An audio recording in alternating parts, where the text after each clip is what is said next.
दोस्तों, हर महीने की पहली तारीख की तरह इस बार भी 1 फरवरी 2026 से हमारे देश में 10 नए नियम बड़े बदलाव लागू होने जा रहे हैं, जिनका सीधा असर आम आदमी के जीवन पर पड़ने वाला है। शेयर बाजार से लेकर आपकी जेब और घर के बजट तक सीधा असर पड़ेगा इन नए नियमों का। बैंक से लेकर आपके किचन तक 10 बड़े नए नियम। आइए देखते हैं। Rules change from February 2026। LPG gas cylinder, FASTag, जमीन की रजिस्ट्री तक। फरवरी से दोस्तों बहुत कुछ बदलने जा रहा। बैंकिंग रूल्स भी बदलेंगे। भारतीय state bank, SBI, PNB, HDFC, ICICI ग्राहकों के जेब पर सीधा असर पड़ेगा, क्योंकि दोस्तों एक तो आपको पता होगा 1 फरवरी को इस बार रविवार होने के बावजूद भी बजट जारी होने जा रहा। तो इस बार के बजट में होम लोन, एचआरए, किराएदारों को भी राहत मिल सकती है। और पहली बार रविवार को संडे होने के बावजूद भी बजट के चलते शेयर बाजार भी खुलेगा। Full day on time trading होगी। तो बजट में क्या क्या संभावित घोषणाएं हो सकती हैं, ये तो मैं आपको आगे बताऊंगा ही। फिलहाल अपन कुछ न्यू रूल्स एंड रेगुलेशंस देख लेते हैं। देखिए, पहला अपडेट 1 फरवरी 2026 से फास्टैग का भी नया नियम लागू होने जा रहा है। ड्राइवरों के लिए एनएचएआई की तरफ से अहम गाइडलाइन जारी की गई है और इसके तहत दोस्तों अब नए महीने की पहली तारीख से ही एनएचएआई ने फास्टैग जारी करने के लिए KYV यानी नो योर व्हीकल प्रक्रिया को बंद करने की घोषणा की है। तो इससे व्हीकल मालिकों को फायदा क्या होगा? कार मालिकों के लिए KYV का झंझट खत्म हो जाएगा। तो बार बार आपको अपनी कार के कागजात लेकर, डॉक्यूमेंट लेकर बैंकों के चक्कर नहीं लगाने पड़ेंगे। अब ये बैंकों की ही जिम्मेदारी होगी कि आपकी गाड़ी की KYV प्रोसेस ऑटोमेटिक करनी है उनको, ऐसा। वरना पहले फास्टैग के लिए KYC की तरह KYV प्रक्रिया भी अनिवार्य थी। तो ये अब कंप्लीटली 1 फरवरी से खत्म होने जा रही है। ठीक है ना? वाहन मालिकों को बार बार अपडेट नहीं करना पड़ेगा। बैंक खुद ब खुद अपना डेटा वेरीफाई कर लेंगे। चलिए अब देखिए दोस्तों, अगला अपडेट, नया नियम 1 फरवरी 2026 से आईसीआईसीआई क्रेडिट कार्ड यूजर्स को बड़ा झटका लगने जा रहा। अगर आप भी इतने दिन आईसीआईसीआई के कई अलग अलग क्रेडिट कार्ड का इस्तेमाल करते हैं और जैसे movie ticket, travel, insurance payment वगैरह, इन पर जो आपको रिवार्ड्स पॉइंट्स का फायदा मिलता है, तो इन नियमों में 1 फरवरी 2026 से बदलाव होने जा रहा है। एक तो बुक माई शो मूवी बेनिफिट बिल्कुल बंद हो जाएंगे। दूसरा, ऑनलाइन गेमिंग और वॉलेट लोडिंग पर भी चार्ज लगेगा। ये नियम वैसे 15 जनवरी से ही लागू हो चुका है। इसमें आपको 1% एक्स्ट्रा फीस वगैरह देने पड़ेगी। और भी कुछ बैंक्स अपने कार्ड्स वगैरह के रूल्स बदलने जा रहे हैं। आगे मैं आपको बताऊंगा अपडेट। वहीं देखिए, अगला नया नियम 1 फरवरी से जमीन की रजिस्ट्री में भी बड़ा बदलाव होने जा रहा है। जी हाँ, जमीन और प्रॉपर्टी के लेन देन में धोखाधड़ी और फर्जीवाड़े पर लगाम के लिए ये 1 फरवरी 2026 से ही सरकार की तरफ से बड़ा कदम उठाया गया है। अब रजिस्ट्री की प्रक्रिया के दौरान केवल खरीदार और विक्रेता ही नहीं, बल्कि गवाहों का भी आधार वेरिफिकेशन अनिवार्य होगा। इस बदलाव के तहत सभी उप निबंधन कार्यालयों में बायोमेट्रिक मशीनें भी स्थापित कर दी गई है, जो कि सीधे उदय के सर्वर से जुड़ी होगी। तो जैसे ही खरीदार, विक्रेता या गवाह अपने अंगूठे का उपयोग करेंगे, उनकी पहचान तुरंत सुनिश्चित कर ली जाएगी और पहचान सही होने पर ही रजिस्ट्री प्रक्रिया आगे बढ़ सकेगी। तो इससे फर्जी आधार कार्ड के जरिए जमीन बेचे जाने जैसी घटनाओं पर रोक लगेगी और फेस ऑथेंटिकेशन और OTP से भी राहत मिलेगी, क्योंकि डायरेक्टली फिंगरप्रिंट स्कैन से काम हो जाएगा। तो इस बदलाव से क्या क्या फायदा होगा? जो आए दिन बेनामी संपत्तियों की रजिस्ट्री को लेकर फर्जीवाड़ा, भ्रष्टाचार देखने को मिलता है,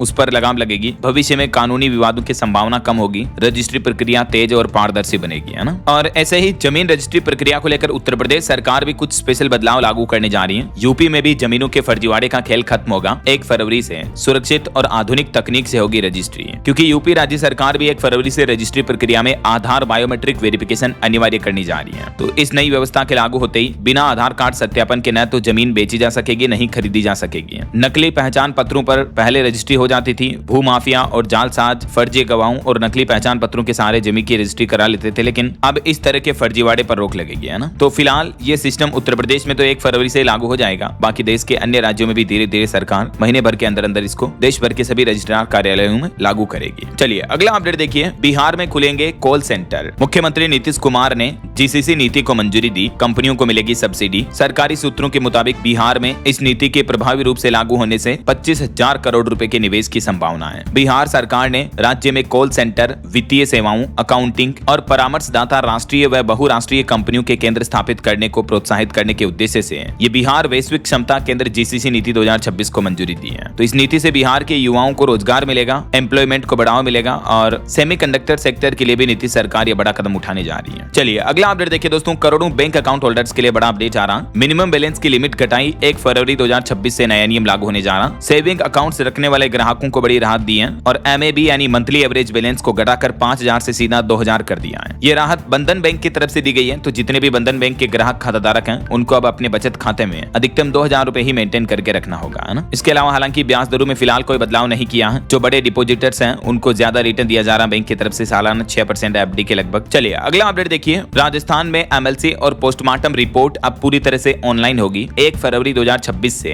हस्तलिखित रिपोर्ट पर रोक लगेगी। जी हाँ दोस्तों, राजस्थान पुलिस अपनी कार्यप्रणाली को पूरी तरह से पेपरलेस और पारदर्शी बनाने की दिशा में ये बड़ा कदम उठाने जा रही है और इसके तहत राजस्थान उच्च न्यायालय, हाईकोर्ट और जोधपुर के आदेशों के क्रम में अब प्रदेश में मेडिकल लीगल केस, एमएलसी और पोस्टमार्टम रिपोर्ट पीएमआर तैयार करने की प्रक्रिया पूरी तरह से ऑनलाइन कर दी गई है। यानी अब हाथ से लिखी हुई, फॉर्म भरी हुई उस तरह से पोस्टमार्टम रिपोर्ट नहीं मिलेगी, बल्कि 1 फरवरी 2026 से राज्य के जितने भी पुलिस थाना और चिकित्सालय हैं वहां हस्तलिखित रिपोर्ट पर पूर्ण प्रतिबंध रहेगा। केवल ऑनलाइन प्रक्रिया ही मान्य होगी, ताकि ये जो पोस्टमार्टम रिपोर्ट्स हैं डायरेक्ट गवर्नमेंट के सर्वर से जुड़ी रहेगी, अपलोड होगी, तो किसी तरह के मेडिकल केस में फर्जीवाड़े के चांसेस भी कम होंगे, है ना। चलिए अगला अपडेट देखिए। पान मसाले को लेकर भी सरकार ने एक बड़ा फैसला लिया है। 1 फरवरी से पान मसाला, गुटखा वगैरह को लेकर नया नियम लागू होने जा रहा। एक तो सरकार ने पान मसाला के पैकेटों पर यह फैसला लिया है, जिसके तहत अब से चाहे पान मसाला का पैकेट कितना भी छोटा या बड़ा हो, उस पर एक तो एमआरपी लिखना जरूरी होगा। यह नया नियम 1 फरवरी 2026 से लागू हो जाएगा, क्योंकि अभी तक जो मौजूदा नियम था दोस्तों, उसके मुताबिक छोटे पैकेट जो होते हैं 10 ग्राम या उससे कम के पैकेट, उन पर एमआरपी छापना जरूरी नहीं था। लेकिन अब चाहे 2 ग्राम 5 ग्राम का ही पैकेट क्यों ना हो, उस पर एमआरपी छापना कंपलसरी होगा। ये एमआरपी क्यों जरूरी की जा रही है सरकार की तरफ से, इस बारे में कुछ डिटेल जानकारी भी आप देख सकते हैं स्क्रीन पर। ठीक है, तो पान मसाला को लेकर तो ये नियम लागू हो रहा है। इसके अलावा दोस्तों गुटखा, सिगरेट, तंबाकू वगैरह और भी जितने भी टोबैको प्रोडक्ट्स हैं उनका शौक भी महंगा पड़ेगा, क्योंकि 1 फरवरी से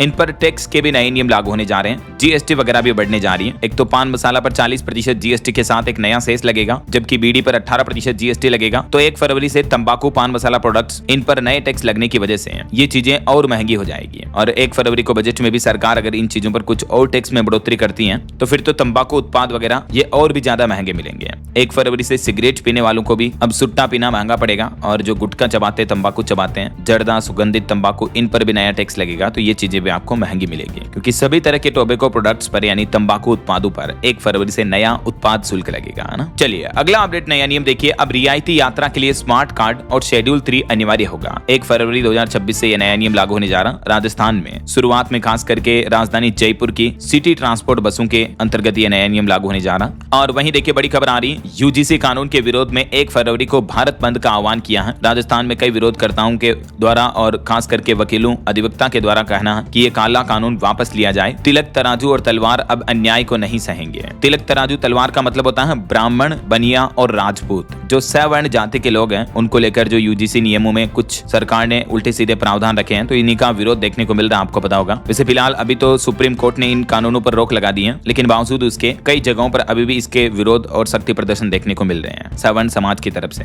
यूजीसी के खिलाफ मध्य प्रदेश भिंड में भी 1 फरवरी को आंदोलन की चेतावनी दी है। 1 फरवरी को राजस्थान जोधपुर बंद का भी आह्वान किया है, वगैरह वगैरह ना। चलिए अब देखिए बजट को लेकर कुछ इंपोर्टेंट अपडेट। 1 फरवरी को इतिहास रचेगी देश की वित्त मंत्री निर्मला सीतारमण, लगातार 9वीं बार बजट पेश करने जा रही है। और इस बार के बजट में उम्मीद है कि सोना चांदी सस्ते हो सकते हैं, क्योंकि इन पर ड्यूटी घटकर 4% होने की संभावना है। वैसे पिछले साल 2025 में सोना और चांदी दोनों की कीमतों में भारी बढ़ोतरी देखने को मिली, इस साल 2026 की शुरुआत तक भी। हालांकि अभी एक दिन पहले सोने चांदी दोनों में भयंकर क्रैश देखने को मिला। मैंने आपको दोनों के लाइव रेट्स और अपडेट्स जो हैं वो डीएलएस न्यूज चैनल पर बताए थे आज सुबह के मॉर्निंग बुलेटिन वाले वीडियो में ही। सोने चांदी दोनों में भारी गिरावट देखने को मिली है। एक ही दिन में चांदी भी क्रैश हुई। 1,10,000 रुपए गिरकर अभी चांदी वापस 2,91,000 रुपए प्रति किलो पर आ गई है, जबकि सोना भी एक ही दिन में लगभग 20,000 रुपए तक सस्ता हुआ और सोने का भाव भी 1,49,000 रुपए पर आ गया है। इसके पीछे वजह फिलहाल मुनाफा वसूली बताई जा रही है। बाकी और भी दोस्तों इस साल 2026 में सोना चांदी और टूट सकते हैं, सस्ते हो सकते हैं या और महंगे हो सकते हैं। इसको लेकर मार्केट एक्सपर्ट का क्या कहना है, इस बारे में भी डिटेल जानकारी अगर आप देखना चाहते हो तो कल शाम को जो मैंने ये वीडियो डाला सोना चांदी में भयंकर गिरावट, ये वाला वीडियो आप देख लीजिएगा, ठीक है ना। फिलहाल देखिए अगला अपडेट, बजट को लेकर बातचीत चल रही थी, तो इस बार के बजट में ये भी उम्मीद दिख रही है कि सरकार रेलवे इंफ्रास्ट्रक्चर को बढ़ावा देने के लिए 300 नई ट्रेनों की घोषणा कर सकती है। आम आदमी को ये टैक्स में राहत मिल सकती है कि 13 लाख रुपए तक की कमाई पर टैक्स बिल्कुल फ्री हो सकता है। बजट में और भी 5 बड़े ऐलान संभव है। वो कौन कौन से? एक तो इनकम टैक्स 13 लाख रुपए तक बिल्कुल फ्री हो सकता है। पीएम किसान सम्मान निधि योजना की धनराशि 50% तक बढ़ाई जा सकती है, जो अभी सालाना 6,000 रुपए मिलते हैं उसको बढ़ाकर 9,000 रुपए किया जा सकता है। रेलवे इंफ्रास्ट्रक्चर को बढ़ावा देने के लिए 300 नई अमृत भारत और वंदे भारत ट्रेनों को चलाने की घोषणा हो सकती है। पीएम सूर्यघर योजना के तहत 2 किलोवाट के सोलर पैनल पर 80,000 की सब्सिडी की घोषणा हो सकती है। तो ये कुछ अनाउंसमेंट जो आपको बजट में देखने को मिल सकते हैं। और इसके अलावा आयुष्मान भारत योजना में भी 60 साल से ऊपर के सभी बुजुर्गों को फायदा मिल सकता है। बाकी बाकी दोस्तों कल बजट आ रहा और संडे रविवार भी है, उसके बावजूद जो स्टॉक मार्केट खुलने जा रहा तो शेयर बाजार में इस सप्ताह तेजी की उम्मीद है। 1 फरवरी को बजट पेश होगा